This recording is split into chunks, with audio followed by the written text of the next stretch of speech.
A VPN, short for Virtual Private Network, is a privacy protection tool that is quickly becoming a must-have. But why do you need a VPN, and how does it work in the first place? A VPN helps your data travel through the internet safely, without big companies or cybercriminals being able to spy on your online activities. Also, a VPN swaps the real location of your device with a new one. This way, you can virtually travel to any country around the globe. So, who can benefit from a VPN? If you're worried about your online privacy, a VPN makes sure your identity and private information are not exposed when you go online.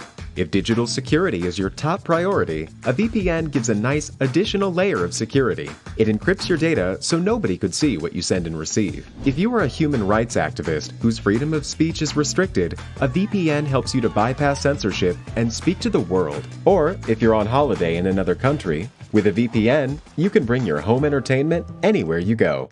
Here's a pro tip: check out Surfshark VPN. It has everything you need in a premium VPN, awesome speeds, and industry-leading protection that covers all of your devices. All you have to do is click connect.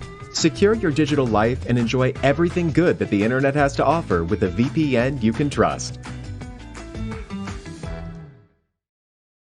Click link in the description and get 81% discount for your first order. Choosing the right gesso and sizing glue. Apply sizing glue to your canvas if you're painting with oil. Sizing glue is a liquid adhesive that artists apply to canvas to prevent oil paints from seeping into the fibers. Apply the glue to your canvas with a small brush using short strokes. Then, leave it to dry for about 12 hours. If you're using an oil paint, you'll definitely need to size your canvas before you apply your primer. If you're painting with acrylic, sizing the canvas is optional. You can buy sizing glue at any art supply store that also sells gesso. Select a primer intended for the kind of paint you plan to use. Simply put, you should use acrylic gessos if you're painting with acrylic paint, oil gessos if you're painting with oils, and so on. Many acrylic gessos can be used with both acrylic and oil paints, so you're probably safe to stick with an acrylic primer for your project. You can buy the different types of gesso at any art supply store. Read the product label to find out what types of paint each gesso works with. Use white gesso if you want the colors of your painting to appear lighter. The white gesso background will subtly show through the colors of your painting, making them appear lighter and softer. You can make the colors of your painting even lighter by starting to paint while the gesso is still wet. White gesso is also the most common color variety of primer for canvas painting, since white is an easy background to paint on. Choose colored gesso if you want your colors to look sharper.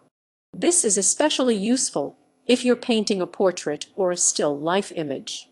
The colors that you use will look more brilliant against a dark background. The color of gesso that you use should depend on the mood you're trying to strike. For instance, if you're painting a landscape, consider using an earthy color like umber or dark blue.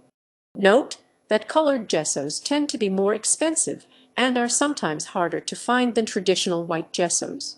You can also choose to make your own colored gesso by mixing acrylic paint with a standard white primer. Vary the amount of paint that you add to the gesso to change the final color. Opt for student-grade gesso if you just want cheap white primer. Student-grade gesso is more watery than artist grade, but it will get the job done if you're just trying to paint a simple painting. Student grade primers are usually only available in white, so they may be your best bet if you want a white background for your painting. Student grade gesso is cheaper than artist grade because it contains more filler and less pigment.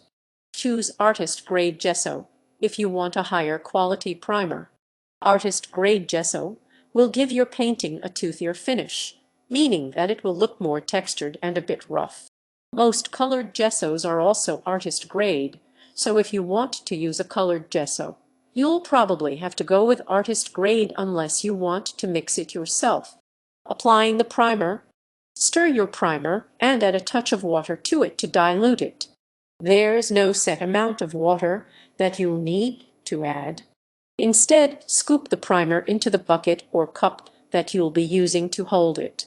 Then, add a little bit of water at a time while stirring the gesso and continue adding water until it has the consistency of a heavy cream. Your gesso will probably be really thick, so it's important to dilute it to make it easier to apply and smooth out. It's better to shoot for too little water rather than too much, since if you add too much water to your gesso, your only choice is to start this process over. Use a wide brush to apply the gesso in vertical strokes. Go from the top of the canvas to the bottom, stroking parallel to the length of the canvas. Cover the canvas completely while also spreading the primer as evenly and thinly as possible. Try to create as flat a surface as possible with the gesso. For best results, use a stiff brush with relatively firm fibers. If your canvas is pretty big, you can also use a roller brush instead. Be sure to paint the edges of the canvas as well. These can sometimes be hard to hit with just vertical strokes. Allow this first coat to dry, then lightly sand it to smooth it out. Gesso doesn't take long to dry, but give it at least an hour to completely dry for best results. Use fine sandpaper to give your gesso a once-over and give it a smooth texture moving forward. If you don't want your canvas to have a smooth texture, you can choose to skip this part. Be sure to brush off the dust from your canvas after you sand the gesso.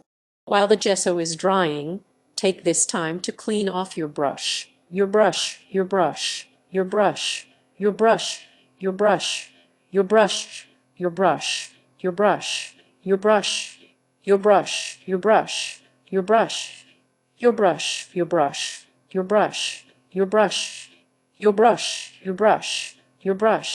If you leave the gesso on the bristles for too long, it will be very difficult to remove. Repeat these steps to apply a second coat using perpendicular strokes. When you go to apply this second coat of gesso, be sure to turn the canvas 90 degrees first. This way, when you apply the primer with vertical strokes, these strokes will be perpendicular to the ones you used for the first coat.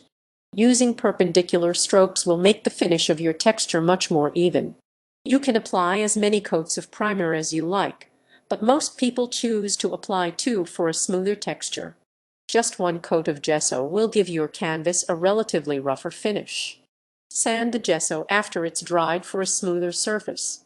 For best results, give your second coat an hour to dry before you go to sand it.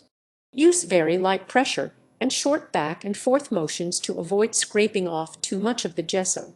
Be sure to remove the dust from your canvas after you sand it. Once you've finished sanding the gesso, your canvas is ready to be painted on.